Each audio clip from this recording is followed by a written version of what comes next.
በስመ አብ ወወልድ ወመንፈስ ቅዱስ አሐዱ አምላክ አሜን።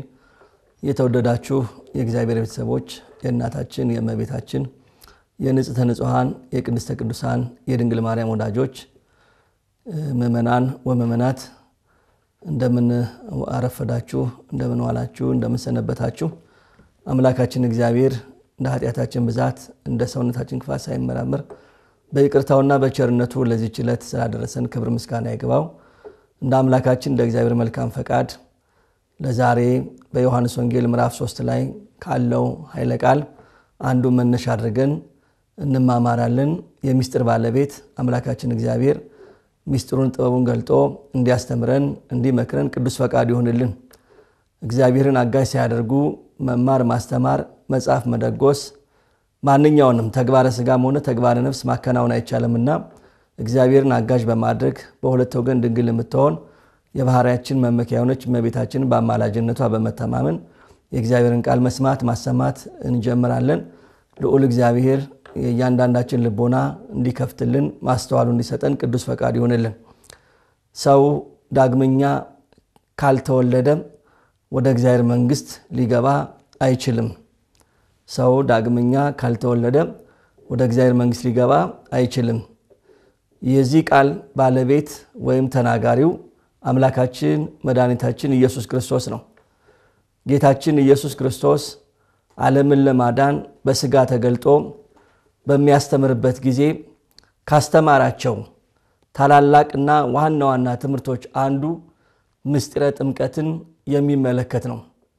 ጌታችን አምላካችን ኢየሱስ ክርስቶስ በልዩ ሁኔታ ትኩረት ሰጥቶ ልዩ ቦታ ሰጥቶ ካስተማራቸው ምስጢራት አንዱ ምስጢረ ጥምቀት ነው። የአይሁድ አለቃ የነበረ የፈሪሳውያንም ወገን የነበረ ኒቆዲሞስ የተባለ አንድ ፈሪሳዊ ሌሊት ወደ ጌታችን እየመጣ ይጠይቅና ይማር ነበረ። ኒቆዲሞስ በኦሪት ዕውቀቱ ፍጹም የነበረ ሰው ነው።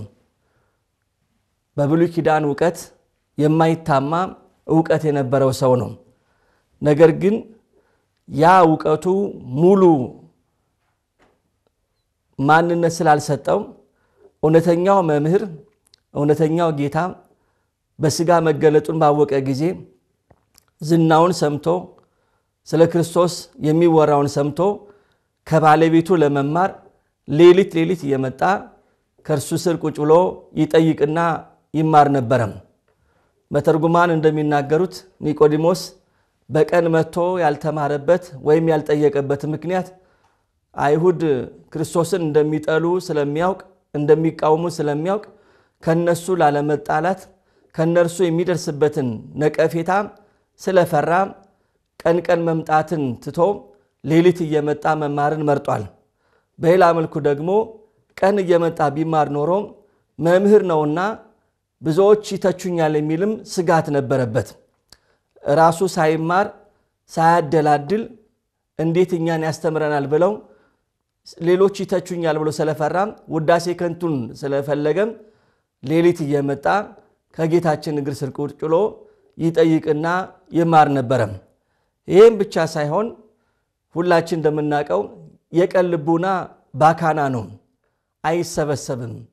የሌሊት ልቡና ግን ክት ነውና ትምህርትም ለመረዳት የተመቸ ነውና ሌሊት እየመጣ መማርን ኒቆዲሞስ መርጦ ነበረ። እንዳስለመደው ወደ ጌታችን መጥቶ እንዲህ የሚል ጥያቄ ወይም ሐሳብ አቀረበ። መምህር ሆይ እግዚአብሔር ከእርሱ ጋር ከሆነ በቀር አንተ የምታደርጋቸውን ትምህርትም ሆነ ተአምራት ማንም ማድረግ አይቻለውም ብሎ ስለ ክርስቶስ ያለውን ቁንጽል የሆነውን መረዳት ተናገረ። በኒቆዲሞስ አረዳድ ጌታችን አምላካችን ኢየሱስ ክርስቶስ አንድ መምህር ነው እንጂ የባህሪ አምላክ እንደሆነ ገና አልተረዳም ነበር። እግዚአብሔር ከእርሱ ጋር ሆኖ በእግዚአብሔር ኃይል በእግዚአብሔር ጸጋ የሚያስተምር ተአምራትን የሚያደርግ እንደሆነ አድርጎ ነው ያሰበው። ከዚህ በፊት እንደነበሩት ነቢያት እግዚአብሔር ከነሱ ጋር ሆኖ ድንቆችን ያደርግ እንደነበሩት እንደ ነቢያት አድርጎ ነበር የገመተው። ስለዚህ የባህሪ አምላክ እንደሆነ አልተረዳም ነበር ማለት ነው። ኒቆዲሞስ ይህን ሐሳብ ሲያነሳም ጌታችን ኢየሱስ ክርስቶስ ከዚህ ቀደም ሰምቶት የማያውቀውን ተምሮት የማያውቀውን አዲስ የሆነ ትምህርትን ለኒቆዲሞስ ማስተማር ጀመረ። ሰው ሁሉ ዳግመኛ ካልተወለደ በቀር ወደ እግዚአብሔር መንግሥት ሊገባ አይችልም በማለት ጠጠር ያለ ጠንከር ያለ ትምህርትን ለኒቆዲሞስ ነገረው። ኒቆዲሞስ በንግግሩ ተደነቀ። ሰምቶት አያውቅም እንዲያን ነገር። ኒቆዲሞስ የሚያውቀው የሰው ልጅ ያለው ልደት አንድ ልደት ብቻ እንደሆነ እርሱም ከእናትና ከአባቱ በሥጋ የሚወለደው ልደት ብቻ እንደሆነ ነው የሚያውቀውና ይሄንን ቃል ከክርስቶስ ሲሰማ በጣም ደነቀው። ሆኖም አያውቅምና እንዴት ይሆናል ብሎ ልቡናው ተጠራጠረ ወይም ጥያቄ ፈጠረበት። እንዲህም ብሎ ጠየቀው፣ ሰው ከሸመገለ በኋላ ካረጀ በኋላ እንደገና ወደ እናቱ ማህፀን ገብቶ ይወለድ ዘንድ ይቻለዋልን ብሎ ጠየቀው። ይሄ የኒቆዲሞስ የመረዳቱ ጥግ ነው። እንዴት ሊሆን ይችላል? ዳግመኛ መወለድ እንዴት ሊሆን ይችላል አለ። ይሄ የኒቆዲሞስ ጥያቄ ብቻ አይደለም። ዛሬም ብዙዎች ይህን ጥያቄ ያነሳሉ። ጥምቀትን በተመለከተ የተለያየ አሳሰብ ያላቸው ብዙ ወገኖች አሉ። እንደ ኒቆዲሞስ የረቀቀባቸው ለመረዳት የቸገራቸው ዳግመኛ መወለድ ምን እንደሆነ ያልተረዱ ብዙዎች ናቸው። የኒቆዲሞስ ጥያቄ የብዙ ሰዎች ጥያቄ ነው። በዚህ አግባብ ስናየው እንዴት ነው ሊሆን የሚችለው? ሰው ከሸመገለ በኋላ እንደገና ወደ ማህፀን ገብቶ መወለድ እንደምን ይቻለዋል ብሎ ጌታን ጠየቀው። ለኒቆዲሞስ ጥያቄ ጌታ ምሳሌ ያቀረበ፣ ነፋስ ወደ ወደደው ይነፍሳል፣ ከወዴት እንደመጣም ወዴትም እንደሚሄድ አታውቅም፣ ከመንፈስ መወለድም እንዲሁ ነው አለው። እንግዲህ በሚገባው ኒቆዲሞስ ምስጢር ከመመርመር ያልደረሰ እንደሆነ በዚህ እናውቃለን። በነፋስ መስሎ አስተማረም። ነፋስ ወደ ወደደው ይነፍሳል አለ። በዚህ ንፈስ የሚለው የለም። እንደገናም ደግሞ ከወዴት ይመጣል ወዴት ይሄዳል ብሎ መናገርም ማየትም አይቻልም። ነገር ግን የነፋስን ህልውናውን ድምጹን በመስማትና በሚያደርጋቸው ነገሮች እናውቃለን። ስለዚህ ይህን ምሳሌ ጌታ ነገረው። ኒቆዲሞስም አሁንም ረቀቀበት። ይህ እንዴት ሊሆን ይቻለዋል አለ። እንዴት ሊሆን ይችላል ብሎ አሁንም ጥያቄ አነሳ ኒቆዲሞስ። የነፋስን ነገር እንኳን መረዳት አልቻለም። ግን በወንበር ዘርግቶ ያስተምር የነበረ በአይሁድ ሊቃቸው ነው።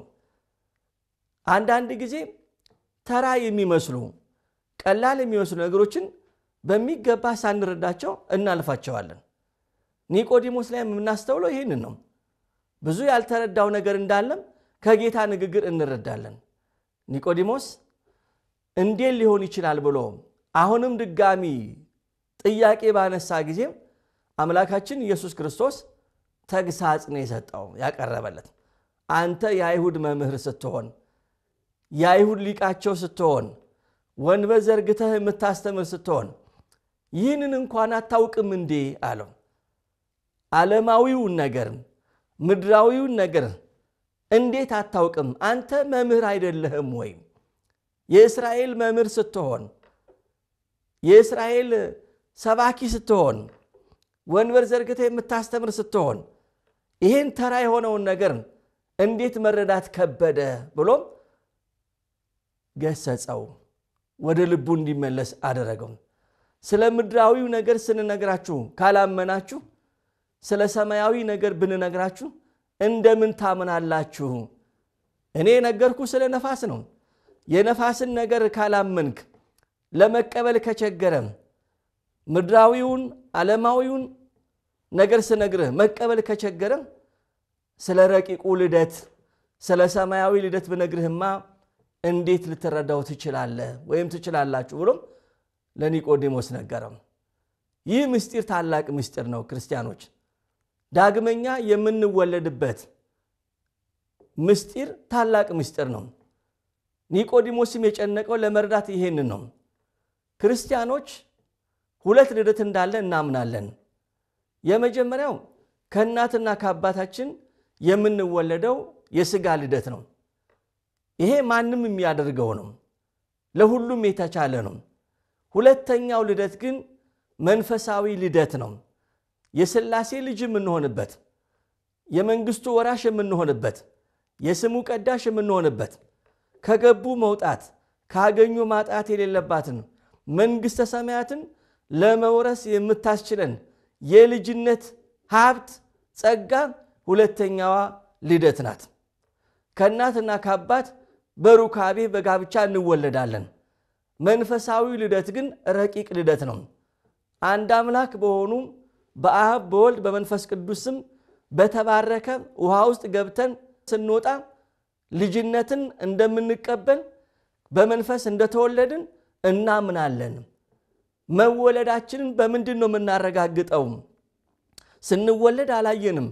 በተባረከ ውሃ ውስጥ ገብተን መውጣታችንን እንጂ የልጅነት ጸጋ እንደተቀበልን በምን እናረጋግጣለን እንዳንል ምስጢር መሆኑን መረዳት ያስፈልጋል።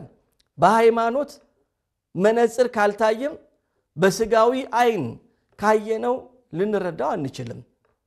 ለዚህ እኮ ነው ምስጢረ ጥምቀትን ምስጢር የሚያሰኘው በሚታይ አገልግሎት የማይታየውን ጸጋ ማለትም ልጅነትን የሚያሰጥ ስለሆነ ነው።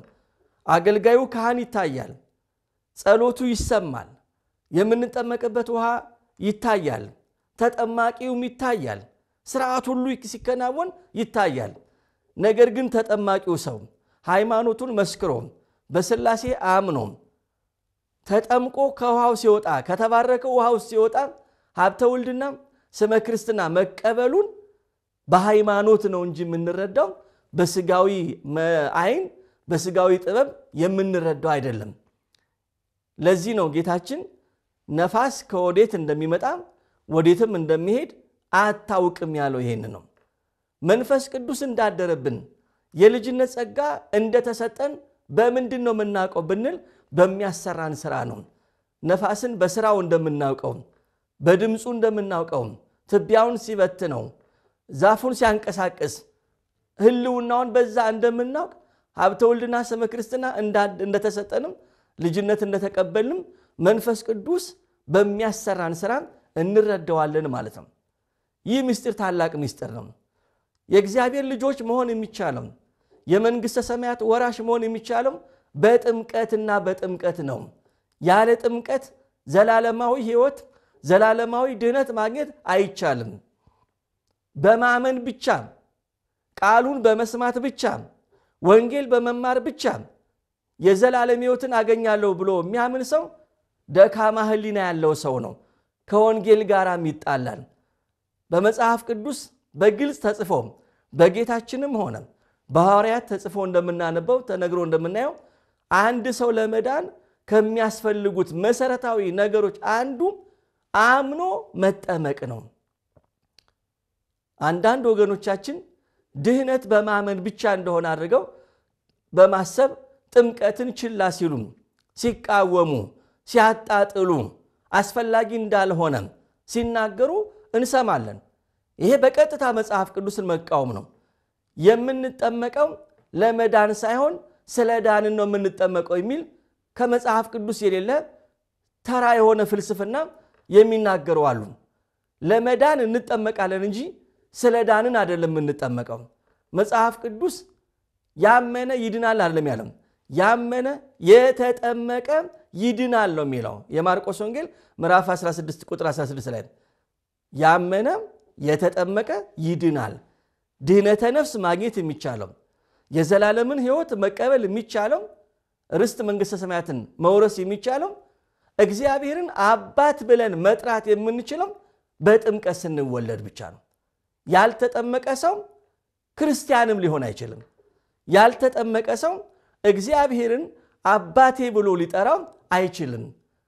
ልጆቹ መሆን የምንችለው ስንጠመቅ ነው።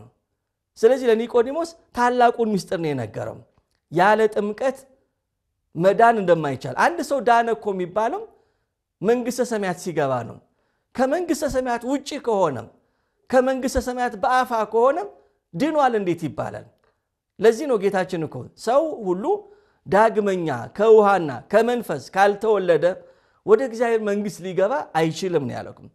ታዲያ ወደ እግዚአብሔር መንግስት ካልገባ ድኗል እንዴት ነው የምንለው? የመዳኑ ማረጋገጫ ማህተሙ እኮ ጥምቀት ነው። ለዚህ ነው አጽንኦት ሰጥቶ ጌታችን ለኒቆዲሞስ ይህን ቃል የተናገረው። ጥምቀት ለመዳን የማይጠቅመን ቢሆን ኖሮ የተወደዳችሁ ክርስቲያኖች ጥምቀት ለድነታችን የማይጠቅም ቢሆን ኖሮ ክብር ይግባውና ለስም አጠራሩ ክብር ይግባውና አምላካችን ኢየሱስ ክርስቶስ በ30 ዓመቱ በባህረ ዮርዳኖስ በእደ ዮሐንስ ለምን መጠመቅ አስፈለገው? መቼም ክርስቶስ የተጠመቀው ለራሱ ጥቅም ነው ብሎ የሚናገር ደፍሮ የሚናገር ይኖራል ተብሎ አይታሰብም በክርስትናው ዓለም ውስጥ ማለት ነው። ክርስቲያን ሆኖ ክርስቶስ እኮ የተጠመቀው ራሱ ተጠቀማለሁ ብሎ ነው የሚያምን ካለ እሱ ከክርስትናው ውጪ የሆነ ሰው ነው። ኃጢአት ኖሮበት እንዳንል በባህሪው ኃጢአት የለበትም። ጸጋ ጎሎትን እንዳንል እሱ ጸጋን የሚሰጥ እንጂ ጸጋ የሚጎልበት አምላክ አይደለም ክርስቶስ። ለምንድን ነው የተጠመቀው ስንል አብነት ለመሆን ነው። እሱ ተጠምቆ እኛ እንድንጠመቅ ነው። ምሳሌ ለመሆን ነው። ያለ ጥምቀት መዳን እንደማይቻል በተግባር ሲያሳየን እኮ ነው። ስለዚህ ጥምቀት የማያስፈልግ ከሆነ መምህራችን ኢየሱስ ክርስቶስ የክብር ባለቤት ለምን ተጠመቀ ለሚለው ጥያቄ መልስ አይኖርም። ለዚህ ነው በማቴዎስ ወንጌል ምዕራፍ 11 ላይ እንዲህ ብሎ ያስተማረው ከኔ ተማሩ እኔ የዋህ በልቤም ትሑት ነኝ አለ። ከክርስቶስ ከምንማራቸው ትምህርቶች አንዱ ጥምቀት እኮ ነው። ጌታ ጥምቀትን በተግባር ብቻ አይደለም ያሳያት፣ በቃልም ጭምር አስተምሯታል። በቃልም ጭምር በስነ ስርዓቱ አስተምሯል። ሁላችን እንደምናስታውሰው ጌታችን ጥምቀትን አስመልክቶ ያስተማራቸው ትምህርቶች ይታወቃሉ። ወንጌላውያን በማያሻማ መልኩ ጽፈዋቸዋል። ለምሳሌ ማቴዎስ 28 ቁጥር 19ን ማየት ይቻላል። ሂዱና አሕዛብን ሁሉ በአብ በወልድ በመንፈስ ቅዱስም እያጠመቃችኋቸው ያዘዝኳችሁ እንዲጠብቁ እያስተማራችኋቸው ደቀ መዛሙርቴ አድርጓቸው ነው ያለው። ይሄ ለሐዋርያት የተሰጠ ትእዛዝ እኮ ነው። ከትንሳኤው በኋላ ከማረጉ በፊት ለሐዋርያት የነገራቸው እኮ ነው።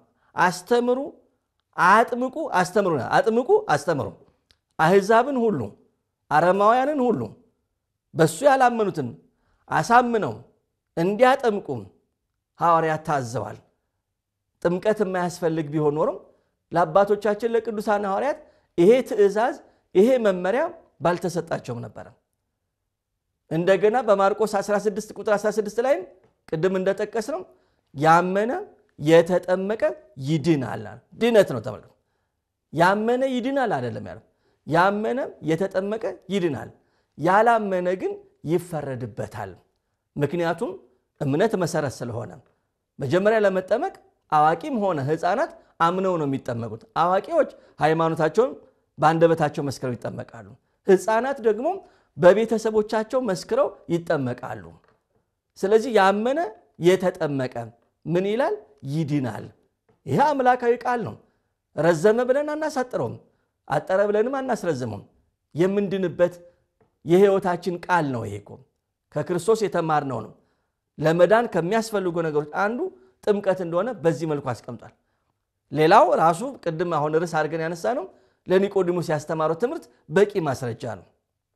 ሰው ሁሉ አለ፣ ሰው ሁሉ ትልቅ ትንሽ የለም፣ አዋቂ ሕፃን የለም፣ የተማረ ያልተማረ የለም፣ ጥቁር የለ ነጭ የለም፣ የሩቅ የለ የቅርብ የለም፣ ግሪካዊ የለ አይሁዳዊ የለም፣ ባሪያ የለ ጨዋ የለም።